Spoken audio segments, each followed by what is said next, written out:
lost his connection. It seems like that, yes. Yes. Okay, we will wait 1 minute. Okay. Okay.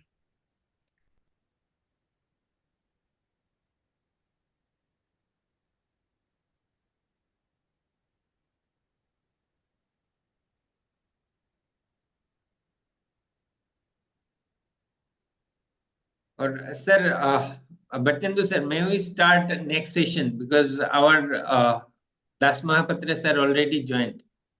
Yes. I think that will be better. Okay. So, Mahapatra sir, am I audible to you?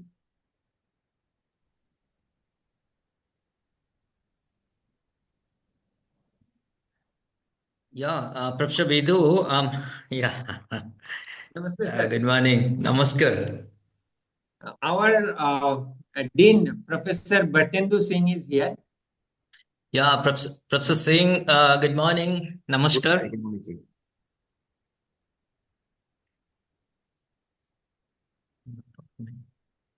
So, Singh sir, without wasting time, may I introduce our Yes, go ahead. resource person and start. So, Namaskar once again, Mahapatra sir, and dear participant. As you know, this session will be taken by Professor A.K. Dasmahapatra on circular economy. So I'm going for a very small introduction. He is a very big personality. A.K. Dasmahapatra is the former Vice Chancellor of Odisha State Open University, Sambalpur. Prior to this, he was acting Vice Chancellor of Sambalpur University, and at the same time, he was the chairman of Postgraduate Council of Sambalpur University. He served almost all the posts in university system like head, dean, director of HRDC Center at present, which is known as MMTTC. He had published more than 161 research papers in Scopus, elsewhere, Taylor Francis. He published 11 books on accounting and finance, and major publications are International Accounting published by PHI. He had 7 patents, and he produced 22 PhD scholars till now. He is MCom, PhD, and DLIT in corporate governance. Prior to Sambalpur University, he served Northeast India also, Assam Institute of Management and Assam University. And that point of time, he was HOD in Business Administration Department of Assam University, and I was the student. And though he was a very strict person, so we all the students were very afraid of him, and we were very lucky that sir accepted today to deliver a lecture here.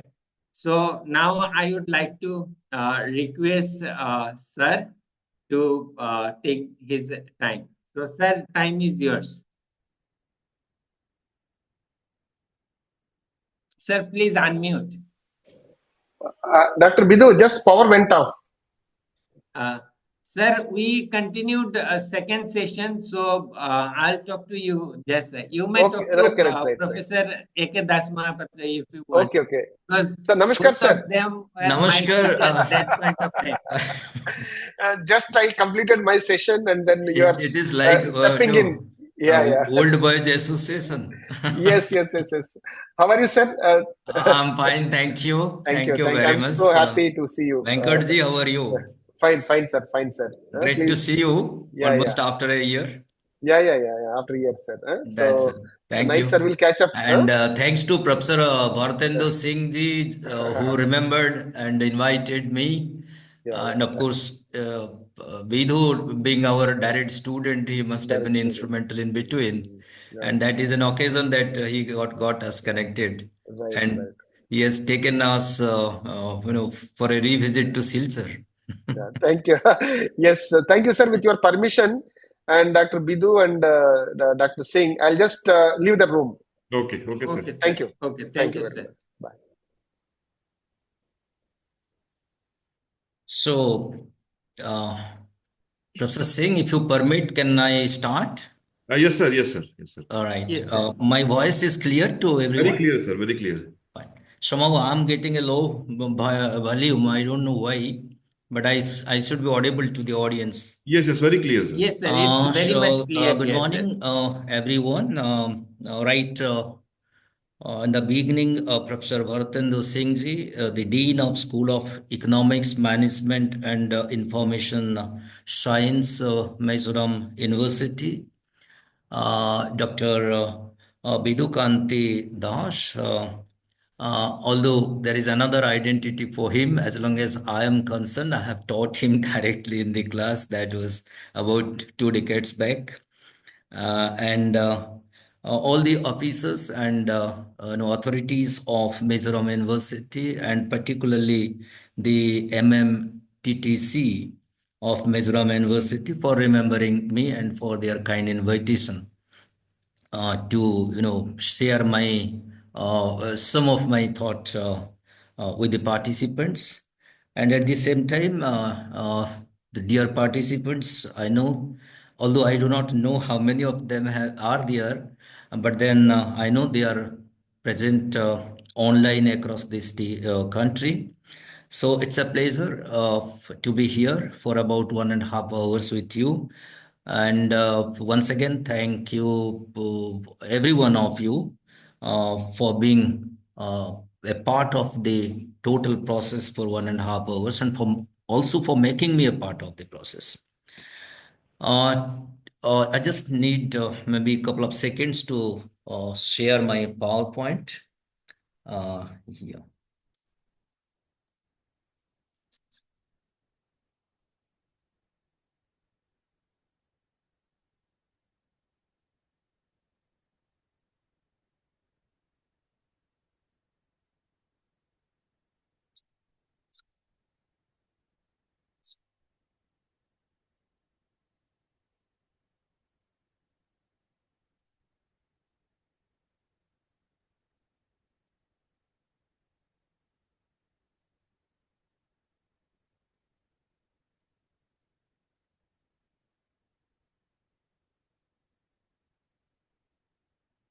Did it come?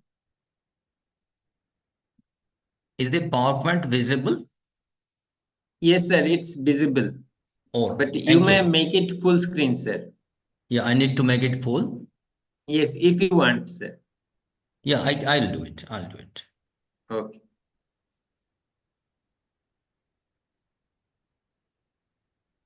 What does full screen? Sir, this is a PDF file. Yeah, this is. Yeah, so I think it is fine, sir, because it was Okay. looking almost full screen.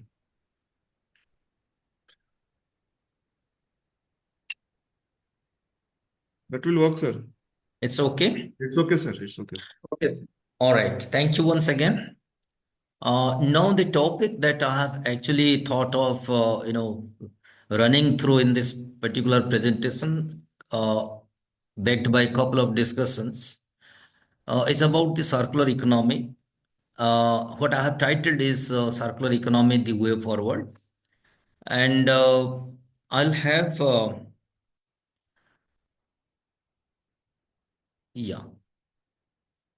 the highlights of some of the points that I would like to really touch upon is what is circular economy, the linear economic versus circular economic model, relevance of circular economy, and the triple planetary crisis, global risk landscape, task in hand, opportunities, challenges, and barriers to the transition from linear economy to the circular economy, and the strategy for adopting circular economy and the time to act.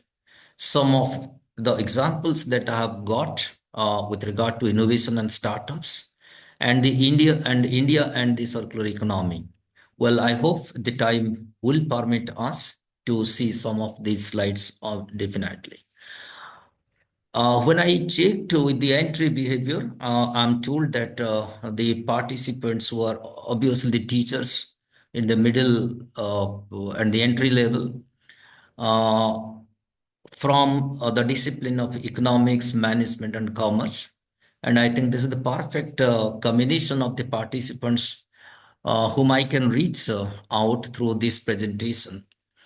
Obviously, because well, when it comes to circular economy, it has actually drawn input from every discipline of the education. I would say every branch of the study, not limited to commerce, economics, and management alone.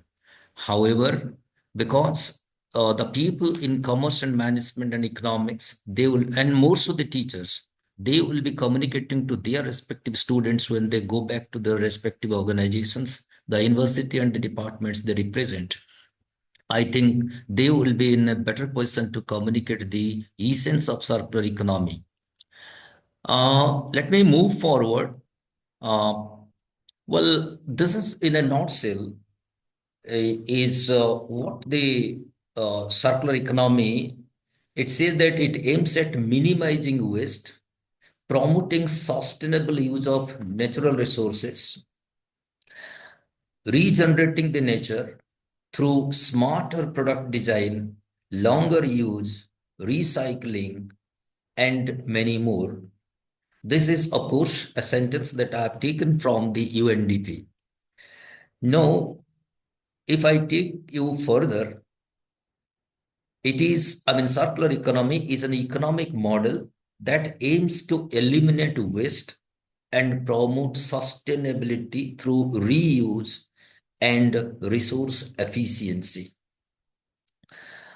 Moving forward, circular economy is a systematic approach to economic development designed to benefit business, society, and the environment. In contrast to the linear economy of take, make, and dispose, the circular economy is restorative and regenerative by design, and it aims to decouple with growth from the consumption of finite resources. We will have no doubt some discussion on this, and I know if some of you I know as an intellectual community, you must have, a fair view, fair idea of circular economy, but still, because these are some of the opening slides, so I thought of injecting few words so that you can get an opportunity to think back of your mind as to where are we really moving towards. Now, circular economy aims to maximize resource efficiency, minimize waste, and preserve the natural capital. Now look at this picture. It says linear economy versus the circular economy. Now, what used to happen in the linear economy, which mostly for long, just not India, even more the developed countries has followed. It is this take, make, and dispose. But what circular economy is talking about, it says take, make, use, and reuse, meaning recycle and bring it back to the economy again. Now look some of the quick attributes that we find in circular economy versus the linear economy. So the approach of the two kinds of economy is here, take, make, and waste. And circular economy says reduce, reuse, recycle, and recover the resources. The broad characteristics that we find is circular linear economy has a dependence on finite resources, and we all know that resources are always limited. They are never unlimited. And it emphasizes on short-term gains and externalization of environmental cost. The cost of producing even a product is actually transferred to the buyers, or at least it is left to the rest of the world, and the world is to take care. But in case of circular economy, the dependence is on infinite resources, emphasis on sustainability, and internalization of the environmental cost. The company itself is to recover the cost. Now, the implication of linear economy is that resource depletion and environmental degradation, waste generation, and pollution. On the contrary, circular economy is focusing on preservation of natural capital, reduced environmental impacts, and waste reduction and carbon population. Now, this is, as you see here, it starts with here, the raw materials, design, produce, distribute, consume, reuse, and repair, and vice versa, repair and reuse. And where no further reuse is possible, then they are discarded as waste. Now look at this, the relevance of circular economy. It is a sustainable use of natural resources, protection of Mother Earth, and SDGs and beyond. I have put this beyond. That's what my idea is here. You know that this United Nations Development Council has come up with the Sustainable Development Goals. Today, across the world, the whole globe, people are working for achieving the Sustainable Development Goals. There are 17 Sustainable Development Goals. I'm sure every one of us know about it. And it also says that if we are able to achieve the 17 sustainable goals, then by 2030 the whole globe, the whole world will be a developed world. Well, subject to question that we'll see. Now here are some of the eye openers for us. Let us take some fact sheet. How sustainable are we at the moment? The present global natural resource consumption takes place at 1.7 times faster than their replenishment. More so, rich countries use 6 times more resources, generate 10 times the climate impacts than the low-income countries. More so, if we take 2020 as the base, it is estimated that the use of natural resources will have increased by 60% when we reach 2060. Now, at this level, it has also been estimated that only 7.2% of the used materials are recycled back to the economy at present. What is it more emphasizing is, if the current trends were to continue, we would need 3 planets by 2050. Is it possible? Because we are now living in one planet. What is, see the implication of the current consumption of natural resources? It says that if this is the trend which continues, we will be needing 3 planets, which is next to impossible. And that is what the importance of why we talk of circular economy today.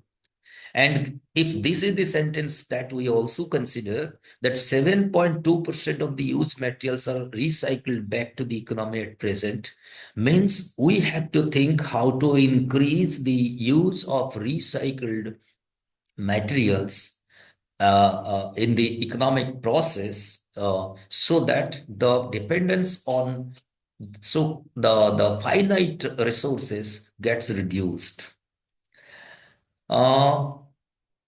Here is how this graph, it says that material used from 1970 to 2020. See, it has grown at least 3 times over the last 50 years, and it continues to grow by an average of more than 2.3% per year. If this is the current, I know, because experts and thinkers from management, economics, and commerce are present here. If any other teachers from any other discipline also are present, they are definitely welcome. We all together need to think over this, because these are some of the eye openers that I'm presenting before you. And if this continues, then how we really go about.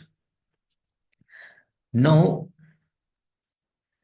this when it I mean, this is about your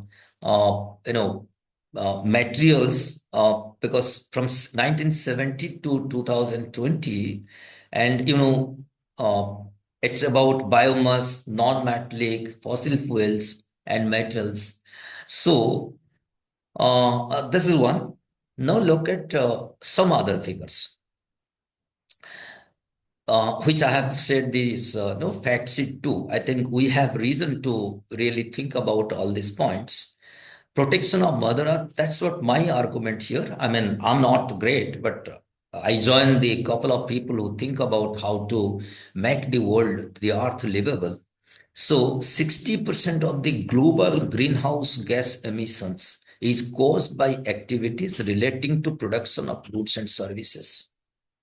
And we, the teachers here, are the best judge to understand as to where, how, what are being produced and sold, how you consume them, what is the consumption pattern on and all. Even the previous speaker was from HR and marketing. He must have given some indications. Many other teachers and experts who must have also shared their thought process. But my understanding of this particular subject, which is an emerging subject, is to take a holistic view of what actually is happening currently across the globe.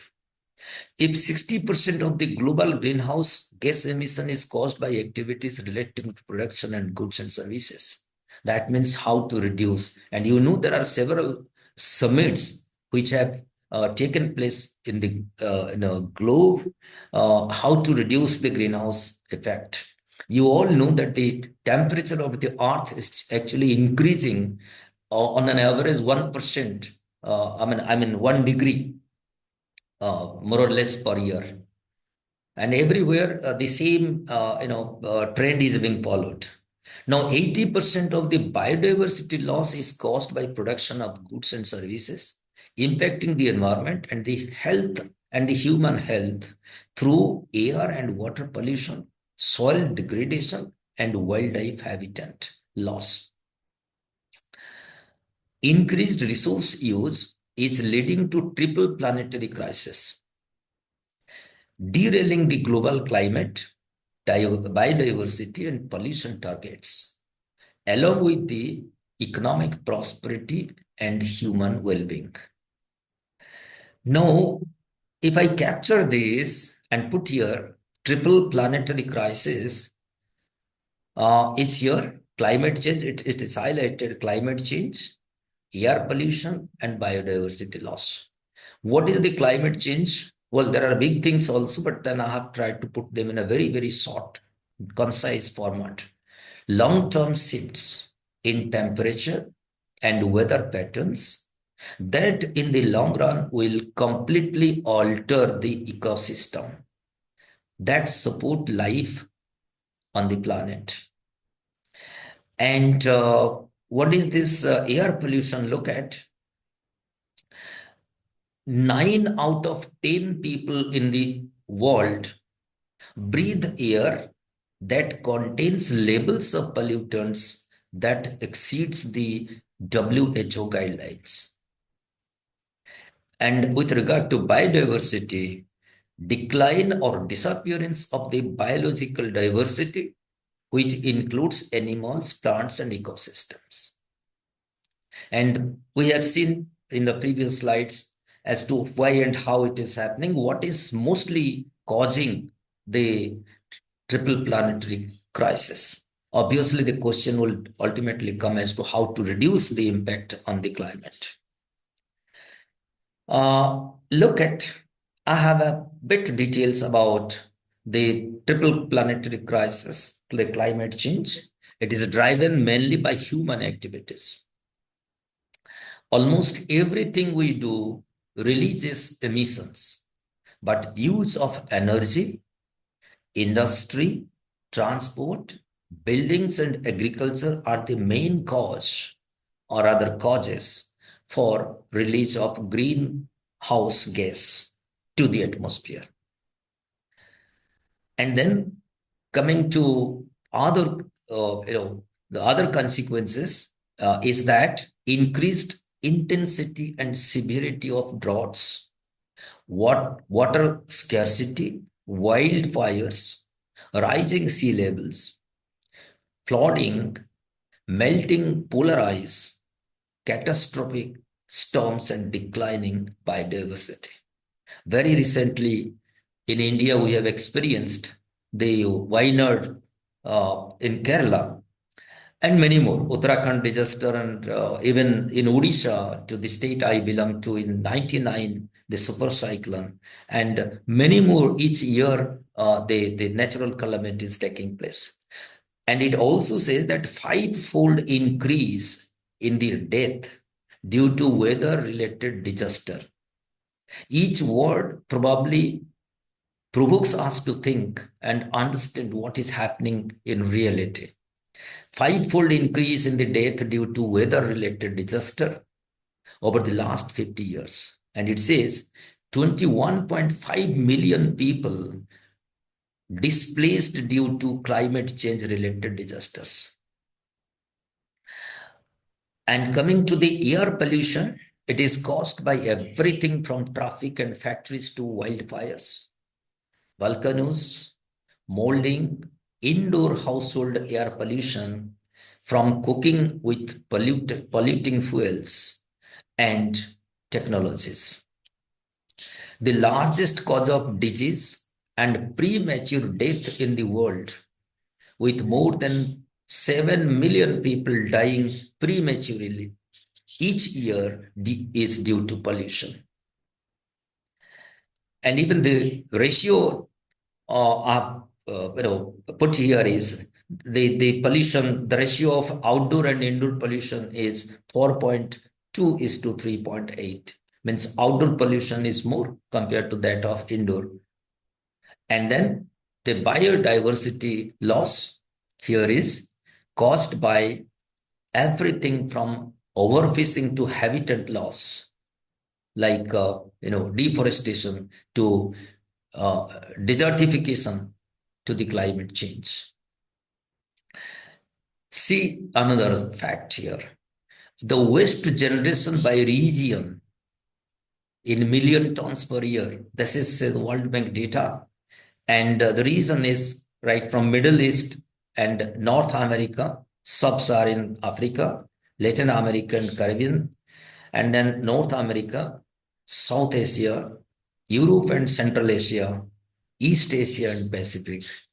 If you look at this, graph, now what is happening is the most pollution is coming in the east, is caused by the East Asian countries, and of course the South Asia. If you look at the diagram. Now see the global waste composition. Here is how this pie chart shows. This coming from food and grain. I think it's that the audience will be able to see. I'm sure if they are present. From their different places, because I hope this is an online program, so they can see it from here. So the different components coming for causing the global waste. Here is another diagram that shows the projected plastic waste generation worldwide from 2019 to 2060. It's in million ton. If you find from 2019, it was little over, say, 300 million tons. By 60, it will be exceeding 1,000 million ton, million metric ton, just not million ton, that's very less, million metric ton. That's one indicator of the use of plastic. So I would rather submit before all the young minds and mind in the Middle East, because there's a refresher course, to think as to what should be our individual role as a teacher? I have some solutions, obviously, given my understanding of the subject that you'll obviously see. Now look at we talked somewhere about the 17 SDGs, the Sustainable Development Goal. The whole list is here, and they are in your fingertips also. I have just taken one or two of the SDGs to really see what is the reality now. SDG number 1, it says that by 2030 there will be no poverty. By 2030, about 7% of global population, which works out to be about 600 million people, will still be struggling under extreme poverty. And the income, because we are talking of development, sustainable development, and the sustainable development goals. Now, still, we will be having the problems. That's what the current estimation is. When it says poverty, what is the definition in Indian context? It says people in the rural area who are getting less than or generating income less than 1,060 rupees per month. Or if they are in the urban area, it is rupees 1,286 per month. But if we take the global standard where we say that a person is below poverty line is rupees $2.25 per day. Which means what? At least there will be 600 million people still by 2030 who will be earning less than, in Indian standard, the figure that I have mentioned here, or in the global standard, less than $2.25 per day.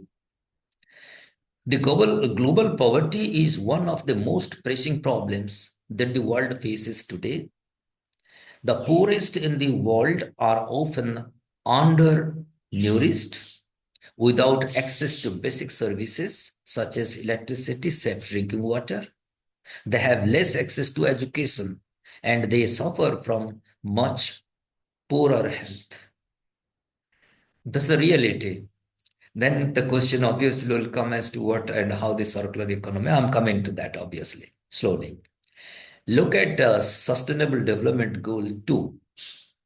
It says around 733 million people faced hunger in 2023. That comes to every one person out of 11 was under hunger. And if that's global data, and one out of every 5 persons in the Africa.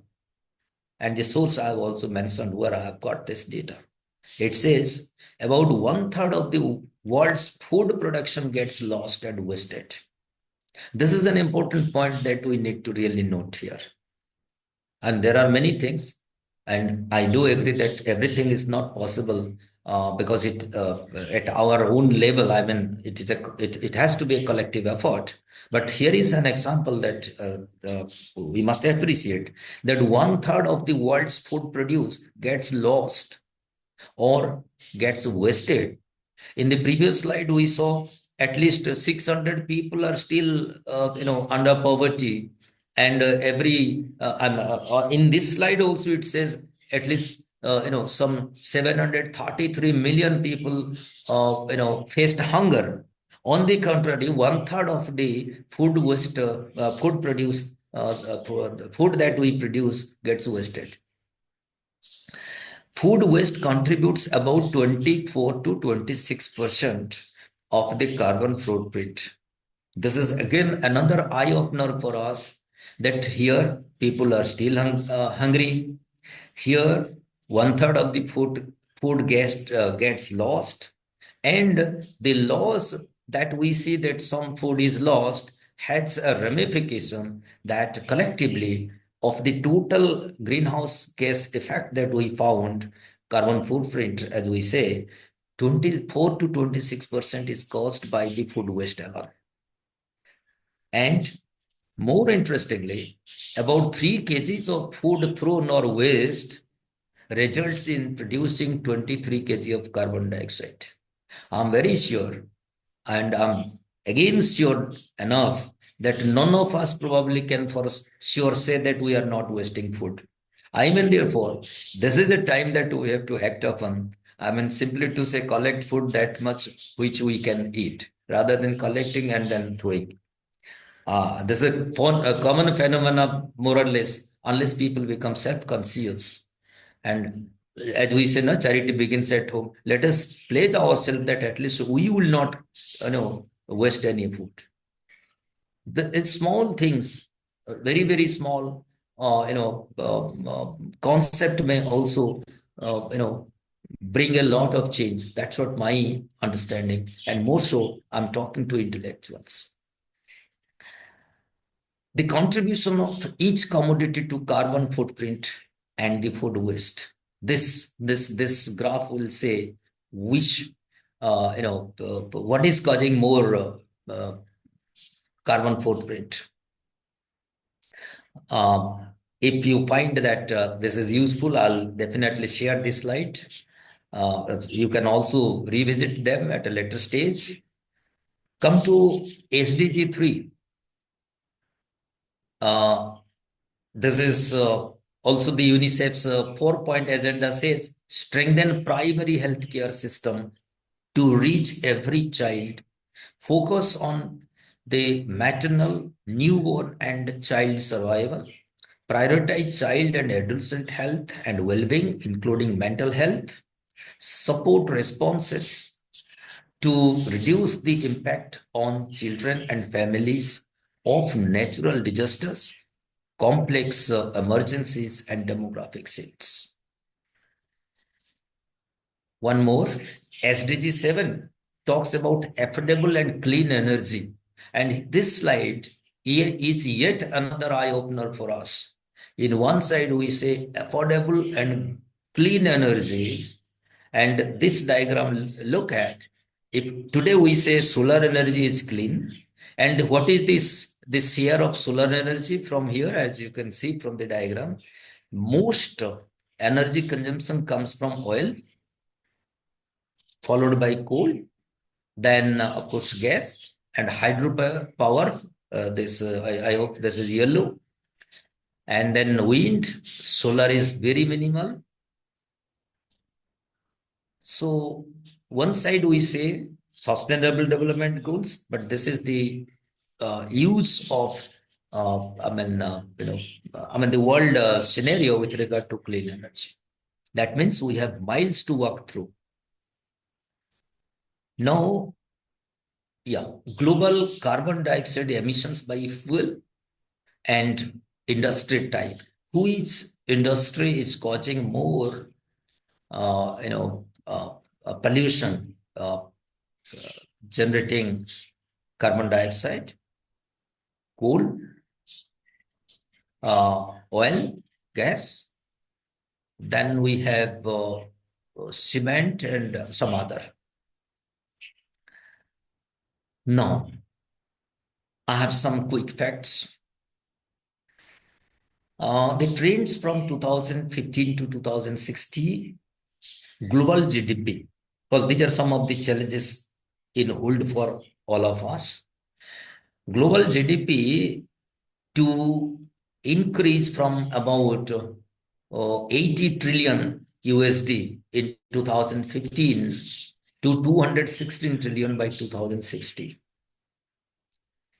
I have projected some of these slides before, that by 60, the consumption, we need 3 planets. If we currently go, in the same trend of using the natural resources, we need 3 planets, which is next to impossible.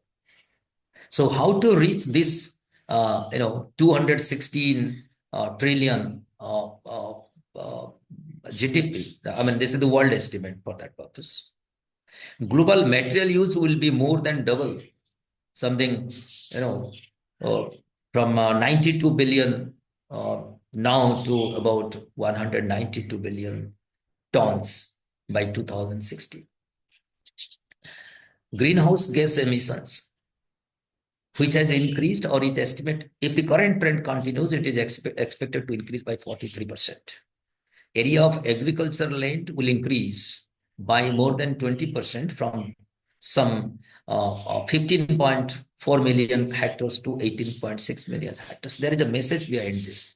Maybe sometimes we may, as a management or commerce or economics student or teacher, we may be thinking it is good to have more agricultural land.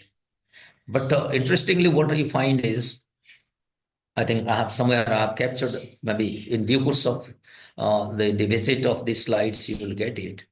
But look, when more agriculture activity takes place, more water will be needed, more pesticides will be needed, and accordingly, the impact in the environment will be also high. So it's a challenge in this respect because it has also something in store. Forest will get reduced by over 10%, decrease from 42.8 million square kilometer in 2010 to it will get reduced to about 33.3 million square kilometer in 2016. And the population will increase from 7 billion to 10 billion. As a thinker, and you as a teacher also are grooming the upcoming managers, what life is stored for them. These are some of the sentences which will really actually tell us what is going to happen, how challenging the life for them and for us, some of us who will be surviving for some more years. See the global risk landscape, extreme weather. I mean the risk, global risk, maximum risk is because of the extreme weather, and we have seen what is causing the extreme weather. This slide talks about everything for that purpose. And now, what is the task in hand for us? Worldwide, making the earth livable, save the planet. And international target for us is SDG by 2030, net zero by 2050. Many of you know net zero is not zero pollution. In fact, as much pollution, so much also to create, activities, to take up activities which will neutralize the amount of greenhouse. It's also agreed on that, balancing the amount of greenhouse gases emitted and removed from the atmosphere by human activities, balancing. In Indian context, India is to become the third largest economy by 2050. And and not to stop by 2050 and becoming the third largest economy and then stopping there. No, we expect to move forward also. At this level, the ultimate question is here for us. And what is that? Is circular economy anyway going to give us some remedy? So therefore, the aesthetic mark for me, circular economy as a means. Circular economy is crucial for a sustainable future and for mitigating the negative impact of the production and consumption on the environment and the society. Elsewhere, I have highlighted that currently we have only 7.2% of the waste getting recycled back to the economy. And some of you are also aware, when we buy a mobile handset, if you are going for almost with the same features, a refurbished mobile, I think that the cost is less. The amount that we are required to pay is less than that of a virgin one. And many of you are also aware that when we replace a battery, whether it's a vehicle battery or similar, Then the shopkeeper said that, okay, the new battery is about say 18,000, but the old battery you live with us, I'll reduce the price. I mean, you have to finally pay say 16,000. So I'm reducing the price by 2,000. Means there are companies who have already started, taking some of the products, so-called the waste, otherwise waste, back into the economy, because then the old battery will be dismantled to find there will be certain useful components in there which can be reused in the new battery.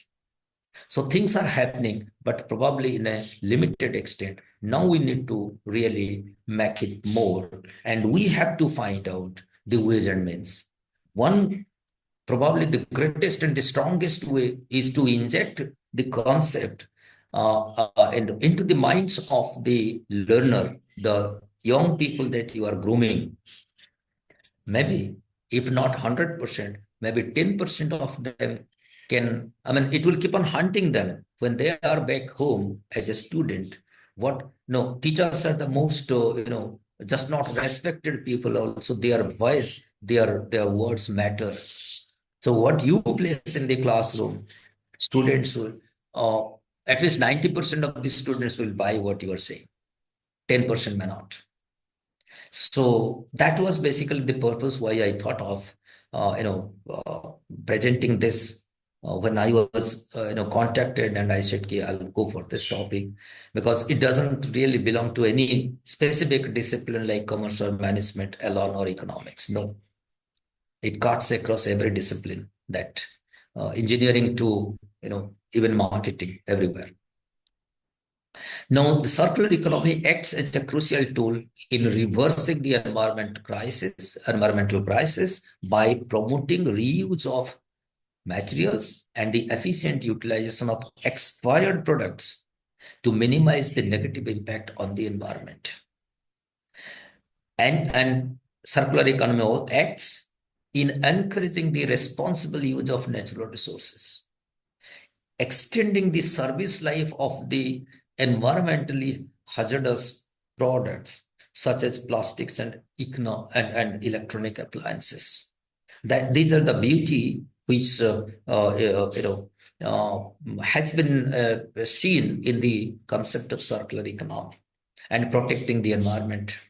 And it aids to creating additional job opportunities, enhanced economic activities, and of course, innovations.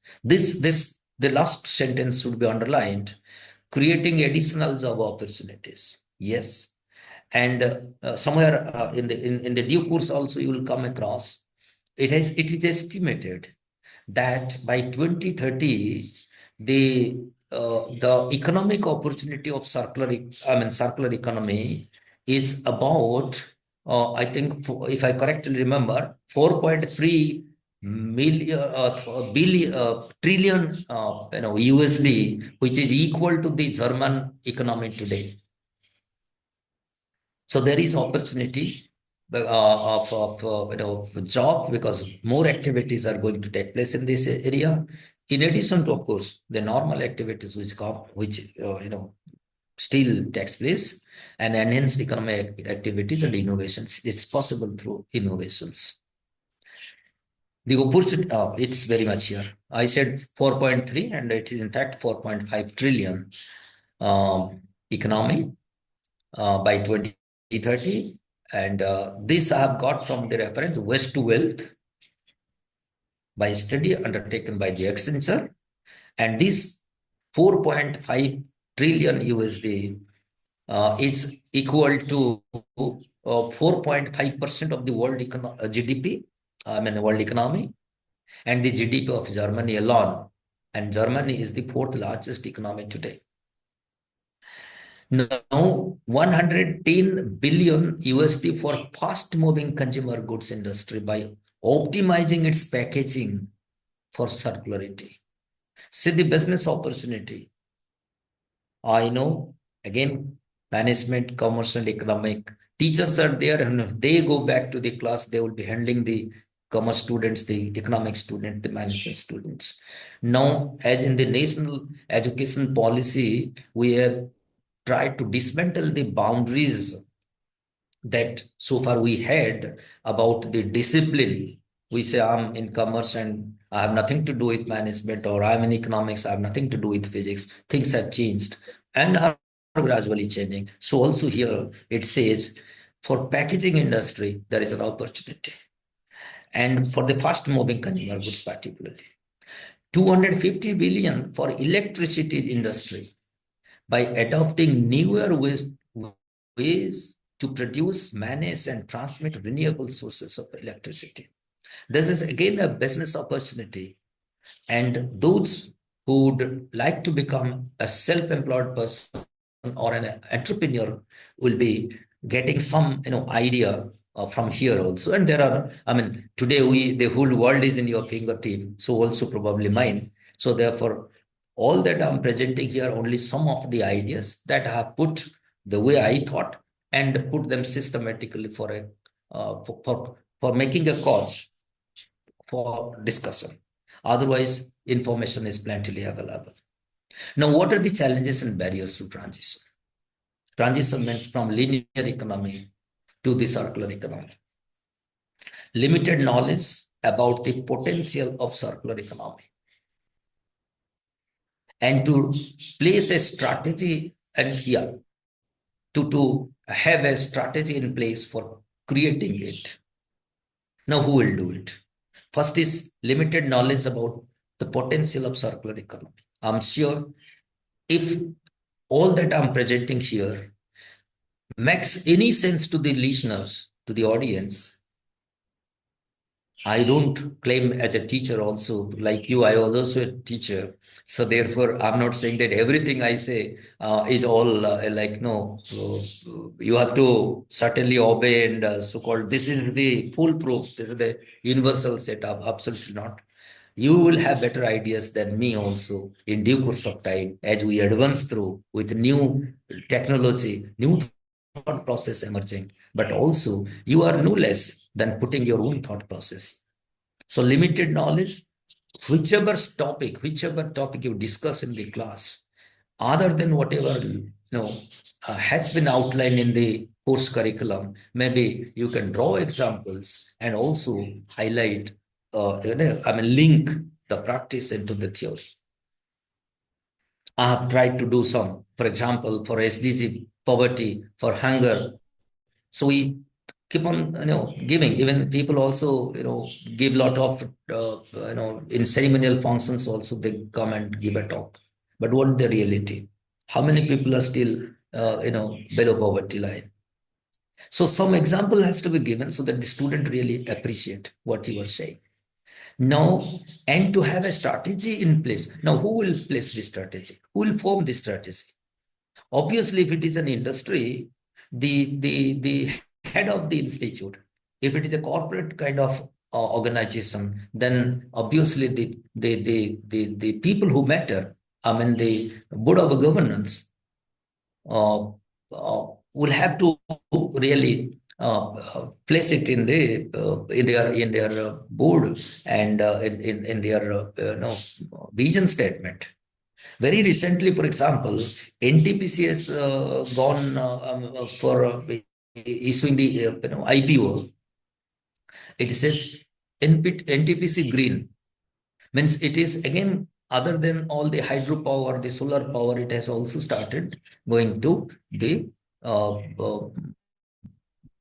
solar power. I mean, so hydro and the thermal power. Now it has gone to the solar power. And the government of India also has come up with some budgetary provisions very recently. I mean, the last budget, it says, every household, there is a target also this government has said that every household will have a solar top, rooftop solar energy, which the government is also going to subsidize. Obviously, India being a signatory to the climate change declaration is taking this step. But our job as a teacher is to sensitize the learners.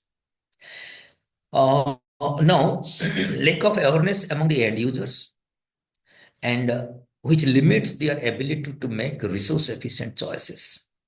When it comes to end user, I have cited an example of this refurbished mobile.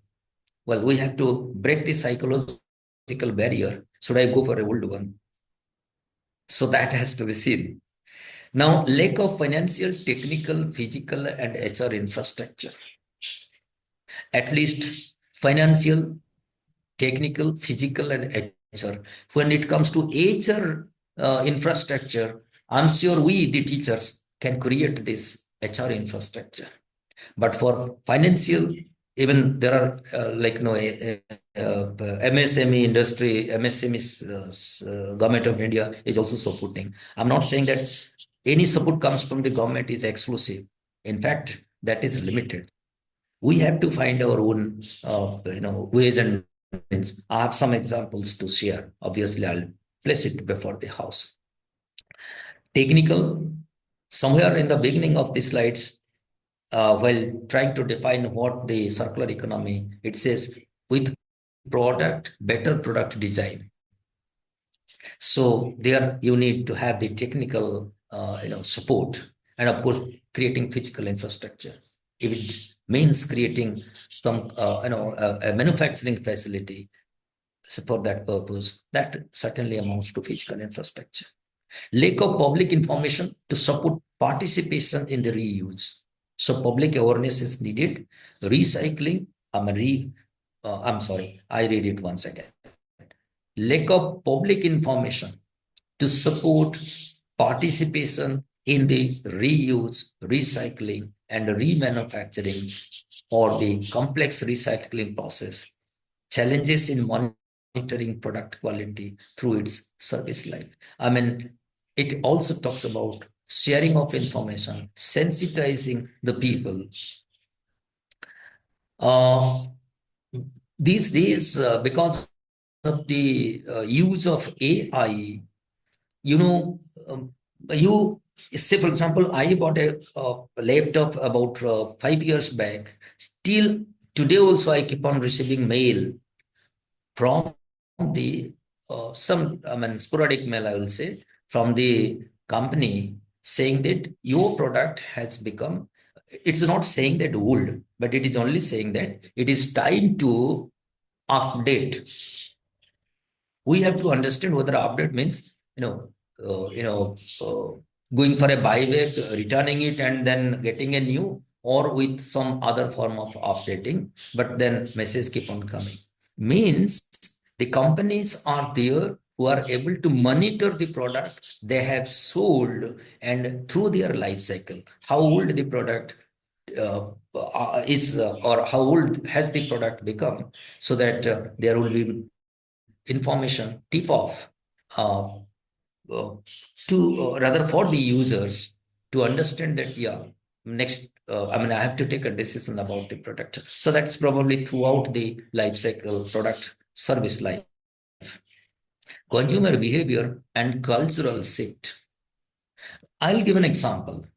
Other than the vehicular traffic and the industrial pollution, first the industrial pollution, then next pollution comes from the traffic, then third pollution comes from the agriculture. Believe it, the international studies show that. And in the agriculture, it is the textile industry that is the most polluted. Now, look at, I'll not make an exaggeration, but at the same time, I must place a fact before all of us here, including me. How many pairs of dress, whether it is a male participant or male or female participant, the teachers, or me and Professor Singh here and Bidu. So, how many pairs of dress that we are having today? Why I'm asking this is that a dress that we buy today, it is still there with us for a next 15 years or 20 years also. Meaning, today we may not be having less than 50 pairs of shirts and paint, or for that purpose, any garment that you are using. Do we really? I'm sure maybe in a year you don't get, a pair does not get the opportunity to be, owned. Meaning We are investing money there, buying and keeping. And on the contrary, for producing this garment, the dress, if I take that way, how much resources must have been used there? For if it is agricultural product produced, then the amount of pesticides, the demand on the water, and the demand on the fertilizer, and then coming to the processing, the use of dye, use of electricity. Do we need that much so-called garment? We have to think. Maybe all that we have so far done cannot be anymore undo. We cannot undo now. However, from now onwards, we have to think for a rational, not simply because of that we have money to buy. It is not enough. Rather, whether we are using that, will it be if we are using, there is no harm in buying. But if we are not rationally using, then probably we have to think, because it is linked somewhere. We are talking of protecting the Mother Earth. We are talking of reducing the carbon footprint. So we are in a vicious circle now. So consumer behavior, here we have to also, and cultural shift. A simple question, if I ask even to myself, that if there is a reused so-called old clothes it's selling in the market, am I going to buy it?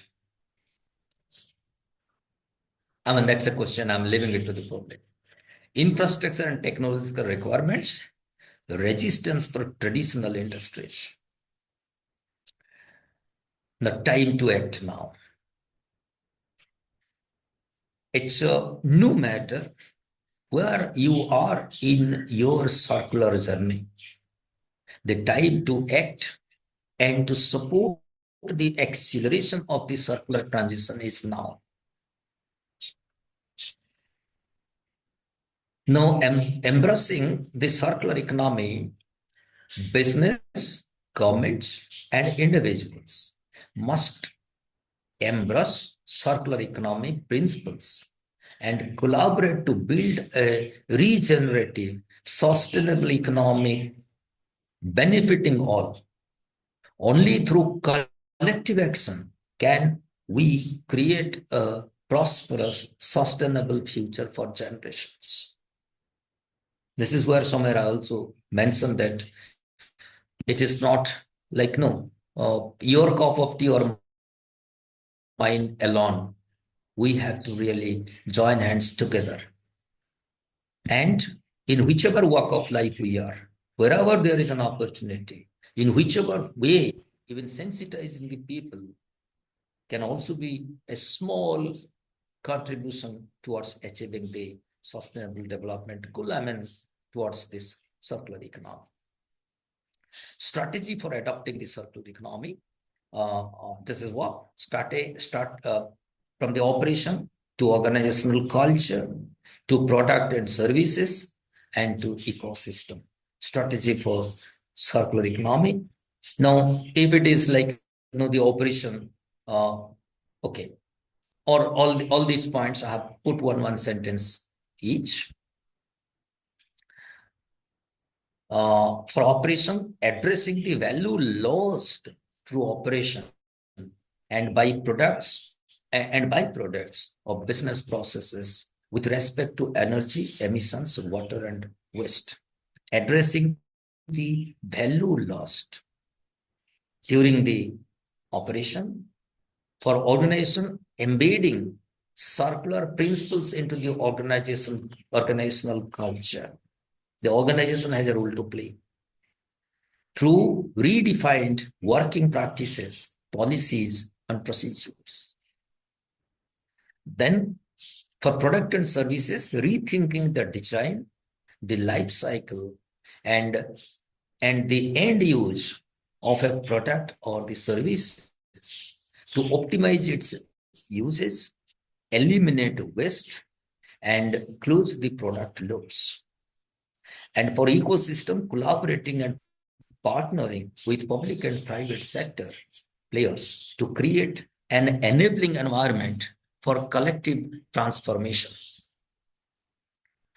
So now the business level strategy, just give me a second or two.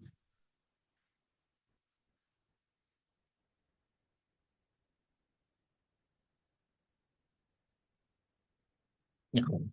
So business level strategy, use of IT and IT enable services. Now, the fourth industrial revolution technologies such as blockchain, artificial intelligence, Internet of Things, and nanotechnology have helped to facilitate the tracking of critical metals and minerals from mine to consumer. Things are happening. Things are happening. Well, there could be some area, because I'm basically from commercial management, so maybe I don't have that much scientific knowledge from with regard to the engineering specification, but there is nothing wrong in at least understanding the basics of it. So things are happening at business level strategy. It says how we are using it. One example has been given. So, for example, tracking the product through their use cycle or the life cycle, optimizing the fleet efficiency, optimizing the delivery routes, tracking products through their use cycle, and avoiding waste. And so I'll just give an example. Look, when it comes to suppose when it comes to the fleet, a heavy vehicle which carries material all the way from, say, for example, from Andhra Pradesh to that of Northeast, a truckload of materials. After unloading there, it comes back. Suppose it goes to Northeast, any state, and it comes back empty. So what is happening? That when it comes back empty, fuel is still consumed, but it is a waste. So the idea is that instead of the fleet coming empty, if it can be taken to another, say maybe a businessman who may be needing the fleet to transport the cargo. So how the technology can really help in identifying who are the vehicles who are actually entering into a particular jurisdiction and whether they are coming empty or they have already an order. If they are empty, whether the local businessmen can use that. This way, we can minimize the waste, but also aid to the economy, improvement in the economy. Now, business level strategy, it's a tracking products through their use cycle, optimizing. Okay, they are the points again. What is the India's advantage? We find transformation towards a low carbon and resource efficient economy. We are moving 1.3 billion population at the moment. That is about, we say, 130 billion, and in fact, more than that. Now maybe 140, but then even if we take it to 130 billion, means that represents 18% of the world population. 2.4% of the world's land mass that India has got, and 42.5 million SMEs in India who right now their registered SMEs about 42.5 million, and they employ roughly or around 40% of the labor force, and they produce about 30% of the country's GDP, according to the CII report. As a result, the government invests in MSME to help India meet these sustainable obligations. By highlighting this, I'm trying to present the opportunity that is in store. And India's preparation for the circular economy. Rules already framed like plastic waste management rules, e-waste management rules, construction and demolition waste management rules, metals recycling policy. I have named them, and each one of you can really catch hold of any of the term and see the whole details, because their rules, they must be available online also. And the government has already set 11 committees with members from Niti Aayog and Ministry of Economy and MSME and industry for 11 focus areas. National Solar Mission is there with an aim to increase the use of solar efficiency in India and reduce the dependence on the fossil fuels, particularly coal. Then National Electric Mobility Mission is also there, which aims to have at least 30% of all the vehicles in India be electric by 2030. Things are happening, but we have to look for the opportunity, search for the opportunities and all the activities which are happening for a transition from the linear economy to the circular economy. National Action Plan on Climate Change is again there, which lays out comprehensive strategy. Probably I have to say a few, I think I have a few more slides probably before the time goes out. I'll see. National Clean Energy Fund has been created to support the development and deployment of clean energy technologies. Sovereign green bonds with regard to financial support for mobilizing resources for green infrastructure. And the SEBI guidelines for companies to disclose their environmental, social, and environmental, social, and governance, the ESG performance. When they are required to disclose, which means they will be obviously, subject to public scrutiny, and therefore companies no more can really so-called, mislead the public and the stakeholders. Companies to disclose information on their environment and social policies, performance and risk, as well as their governance structure and practices across more than 120 matrices. That is what about the ESG metrics.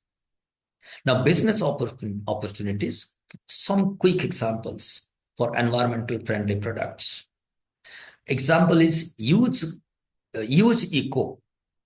And this is the company formed in Kanpur by a gentleman, Saurabh Misra, if I name it, BCom graduate from Allahabad University. By saying this, I have a meaning that, look, even the graduates, the example is here, the BCom graduate from any, we in our universities, your university will produce also the graduates and postgraduates. So, here is a person who has started a plastic alternative products. And it says, the company says, we have developed an eco-friendly, affordable, edible cutlery to reduce plastic cutlery and save the earth and environment with a vision to reduce single-use plastic. Many of you, us, when we get into a flight and if we order a food, there is no more plastic. It is the the environmental friendly products which are being used. Another is Wooden Plus. This is a Sweden company developed and for distribution of wooden cutlery, that's in Europe, to reduce the amount of plastic waste by developing and distributing wooden disposable cutlery for food-oriented business. Eco Lunchbox. It is in California, reducing dependence on plastic lunch by lunch for healthy people and planet. And it is plastic-free food containers and lunch bags to empower and inspire people to be a part of the solution for plastic pollution. These are highlights quickly. If the individual, company promoted by individuals or maybe a few group of individuals Now, some countries like Ghana is working to improve urban waste management by supporting entrepreneurs who are building houses made of recycled plastic waste. My purpose of injecting and placing these are only to give some examples, but there will be endless examples since things are happening. So you will also find a lot similar examples and therefore insight, and that may also induce and help you also to position yourself when you propagate the idea, you translate it to the society through your students. Or maybe where you are giving a talk in the public domain, you can also talk about.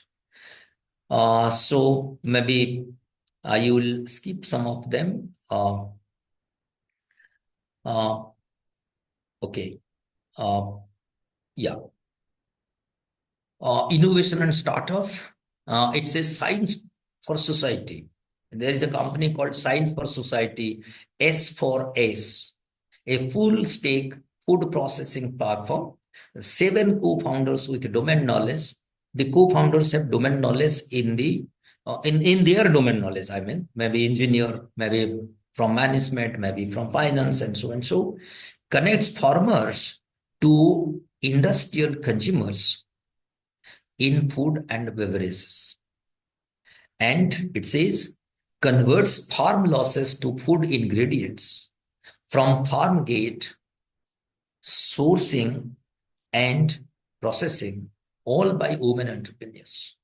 Operating on agro value chain system with presence in 15 countries, 2,600 installations, and having 6,000 farmers connected. Covers fruits and vegetables, pulses and grains, and spices. What does it do? The tips are here. Dehydrated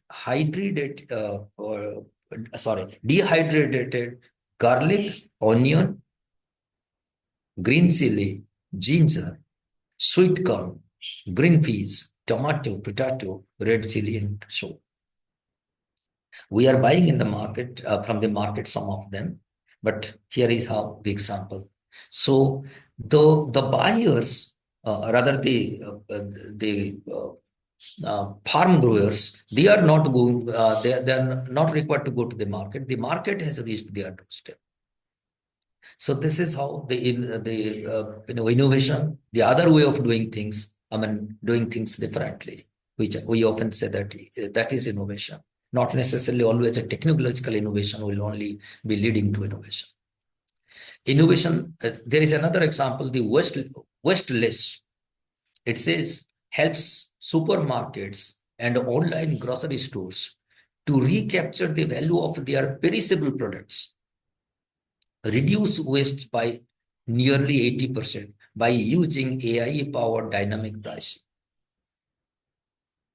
And this is a company which was founded in 2016, has headquarters in Israel and the Netherlands, using machine learning algorithm. Now, you know that AI has got different dimensions. So this is machine learning is a part, one way of the AI. Now supported, and this venture has been supported by the World Economic Forum. I will probably not stop here, but then I have taken example from different other places as well. So I will come to somewhere else. Okay. This is about some Sticks Phrase International is a plant-based, non-invasive sticker that protects the freshness of fruits for weeks without the need for any sprays or coatings as usually found in the market. It reduces food waste by protecting the fruits from pathogens with ease of use at commercial level, and at a minimum cost. Now see how things are happening.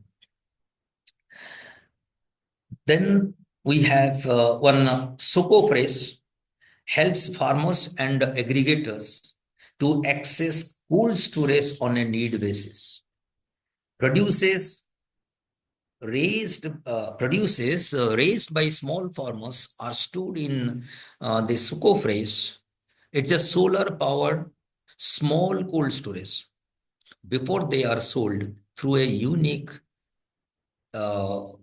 as a service business model.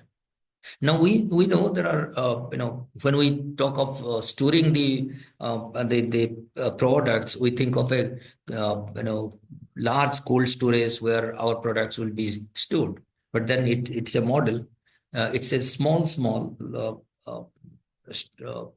solar powered small cold storage facilities. So this is another hint, I would say, another way to think how things are happening. An award-winning social enterprise as a solution to post-harvest losses, which is often viewed as unstoppable evil. And this recycle, what is that? A tech startup in W-commerce funded by Abhay Deshpande and some Anirudh Jalan working on waste management in India. It is end-to-end cloud-based platform, digitally connects waste generators, collectors, processors, and recyclers, ensuring transparency and traceability in the supply chains. Specialized in plastic, paper, metal, e-waste, tire, and batteries. And it has a presence pan-India. It operates as a managed marketplace with 5,000 plus service providers and aggregators and about 675 plus recyclers and co-processors. And it has successfully channelized 10 lakh metric ton of waste. So I have given some points in the beginning, and almost we are coming to somewhere here. And natural fiber welding, another startup. So I think I'll not stop. I need to, probably we can see this slide. It says circular economy startups in India. We have at least so far 447 startups. I say when it is 447, I mean they are registered startups who are working on circular economy today. This list is here. Maybe I can give one example here. The first one itself, a series of them. The GPS Renewables, this is the name of the company. It was set up in 2012 in Bangalore. It is now generating a revenue of 160 point. The last financial, the revenue generated by this company is 160.28 crore, and the profit is 11.44. It has employed 610 employees. So now the product or the services it provides is full stack biofuels, ethanol, and green technology solutions. It aims to address waste management and challenges with innovative solutions. And then it is promoters are given the name, 2 individuals. And there are also investors in this firm, like the Punjab National Bank, the HDFC Bank, the Yes Bank, HSBC, Kotak Mahindra, ICICI Bank, Citi, and a couple of them, including Tata Capital and SIDBI. Means it's a consortium of financiers who have financed this project. So all that we need now is to have obviously a feasible idea, present it before the financiers, and have a thorough uh, feasibility report, as we say it, project feasibility report, presented before the financiers. Even there will be venture capital financiers there, and private equity firms will also come forward. So this is how things are happening. I think I'll stop here for the reason probably I'll get a couple of minutes to take a few questions. I don't know how much I could create the impact about, but probably back of the mind, I think you will definitely carry this, because this means the circular economy, because we will have to have together the linear economy as well as the circular economy to run hand to hand, because we cannot have this what I call uh, uh, three planets to live. That is next to impossible. So with this, I think I'll say thank you with regard to the presentation part. Now I'm open for. Sir, thank you. Yeah. Acceptance of our request and teaching our participants about circular economy. Sir, there was a power failure here. Oh. So I again log in through my mobile, and in this question answer box, only one I'm able to see, and that is regarding your PPT. That is Kuheli Mukhopadhyay. She is asking for PPT if you can share. Okay, sure. I'm just coming back. And sir, if you don't mind, if you open up this question answer box, there may be some other questions too. I'm coming back to that. Yes, sir. Actually, we received 2-3 questions, but because of power cut, both of us have lost those things. Yes, But you yes, might yes. be having, sir. So question and answer Q&A box below the bottom of this screen. Yeah, I think here I get something. Q&A. So thank you for sharing your insights. It's very useful to set off our goal. Is it for me or for others? Clear and useful. Okay. Hope sir will answer my question. Yeah, what is the question? No, not in chat, sir. It is in Q&A. In the chart? Q&A. Q&A is there. Acha. Or otherwise seen more, Yeah. it may be inside. Yeah, sorry, sir. I got it. Can the circular economy bridge the adoption gap, considering the fact that it is essentially a mitigating strategy, and to arrest climate change, both adoption and mitigations are equally important? Yeah, obviously, yes. Somewhere I have said that if you mean adoption is the transition from linear economy to that of the circular economy, then look at, I said, we have to have a change in terms of the mindset. We have to also have the organizational policy, and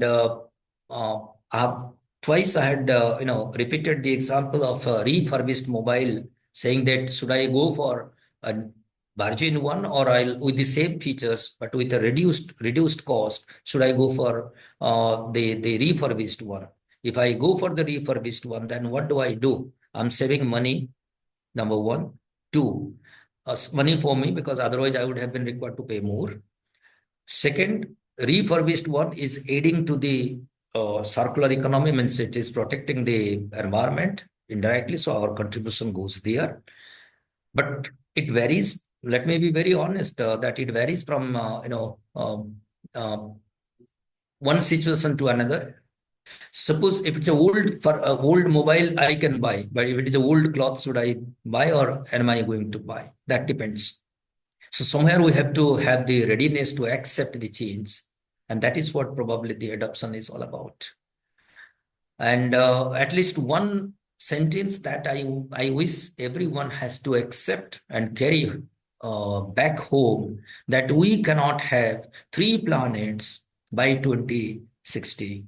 And of course, there are also, to turn the literature, you find 3 planets if we are going by the US standard of living. But if it is the Malaysian or Indonesian standard of living, we need 5 planets. So therefore the number of planets vary from 3 to 5, depending upon the standard we used to maintain. Question is whether we'll be able to have 3 planets or more than 1 planet for that purpose. Since we cannot, and that too, if the estimation is by 60, do you think that the world will end? The earth will vanish after 2060. There will be other generations who will also be coming. So therefore, it's a time at least to adopt and to move forward, so that for some time we will be able to survive. I think I have also given with the pollution that is being caused. I mean, then in the sense, the natural resources, which are finite resources, which are being used by so-called the low economic countries, less developed countries, and that of the economically developed or more developed countries. The more developed countries are using 6 times the natural resources more than that of the low income group countries. And all the thinkers know that the global warming, the climate change, on all that we are talking of, even the carbon emissions and all, that have already been caused by the developed countries. I'm not bringing debate on this, because some say yes, some say no. But the thing is that it has already been caused by the developed countries. Now we are trying to develop, and certainly there are restrictions. But end of the day, we have to live in the same earth, same world. Now I have another question here, Prashant Maurya. What are the limitations of the circular economy, especially in the context of technical feasibility? Yeah, the question itself is the answer. There are limitations, because I suppose it says product design. I often use this term in a very different way. Even the product design. Suppose earlier you had washing machine, which with no washing machine. Then we had I'm sorry. Then we had this semi-automatic. Now we have fully automatic. Please allow me 1 second to have a little water.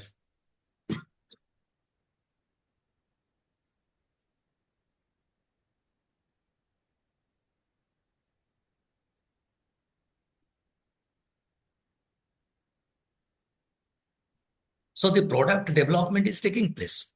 Even if you go into a even bigger one, from the traditional, think of the atom bomb for that purpose. I'm not bringing that episode for highlighting who is powerful and who is not. But what is this atom bomb all about? With a small, 10 kg, 100 kgs, or 1,000 kgs, maybe around 100 kgs atom bomb, you can cause devastation in terms of the design of the product and the power that has been injected into that. Then the conventional warfares, meaning therefore designing even the from the desktop to the laptop. I mean, changes are happening. So technological advancement has to take place. People are also working on that. I would say commercialization, exploiting the available technology with regard to their economic benefit also. That limitation will be there. And the consumers will be also willing to pay more. I'm sure each of us, when we go to the market and we find something which is an organic product, we are willingly paying more for the organic product than the other products.